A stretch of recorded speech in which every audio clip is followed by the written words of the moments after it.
The rate import is probably the most typical and boring daily job you have to do. In our system, we have a lot of automation that helps you avoid a lot of manual work and possible errors related to it. To import the rate sheet is simple. Just go to the rate import interface, select a file you want to process. It can be in the Excel or CSV format, and there is no need to tweak the original file format before uploading it to the system. When the file is loaded, the system shows you a preview of it the way it looks in Excel. So at this time, you just need to tell the system where to get the relevant bits of information. For example, column number 2 contains country names. Column number 4 contains network names. Column number 5 contains country dial codes. This may also be relevant as a supplementary parameter in rates, because there are countries, typically small countries in the Caribbean, that share one and the same MCC-MLC code, but the termination cost to these two countries is still different. So the only way to differentiate between the two of them is the country code. So that's why it may be important to take the country dial code information into the rate table as well.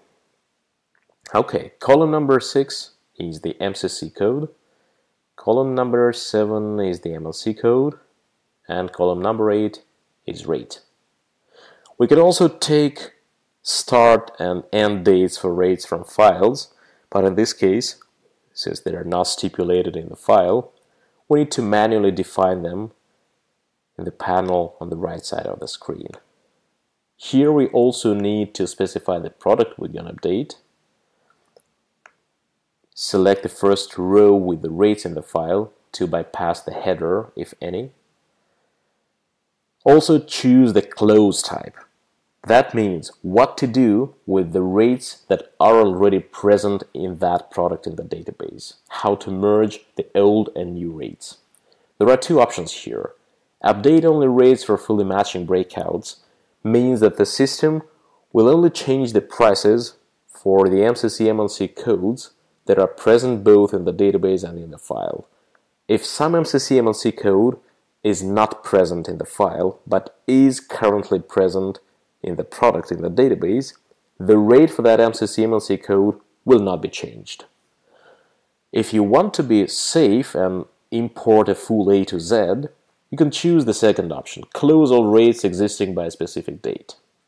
That will virtually close all existing rates so that the import will be done from scratch, and there will be no chance to mix up old and new rates somehow. If necessary, you can also specify the time zone, though by default it's taken from the carrier agreement. And also, if the effective dates are taken from columns in the file, it may be necessary to tweak the date format if it differs from the default one. After all the settings are done, just press the Start Import button, and after that the system shows you a preview of the results of the parsing. Here in the lower part of the screen, it shows you how it has been able to parse the file so that you can check if everything looks good. And in the upper part of the screen, there may be some errors or warning messages, but not in this case.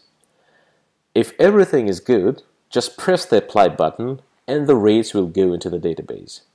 If something does not look good and if you want to change some settings, just press the Back button and you'll go back to the parser settings interface where you can change something, or you can cancel the import completely because the rates go to the database only at the very last moment. Until then, you can securely cancel the import operation without doing any harm to the rates that are currently in the database.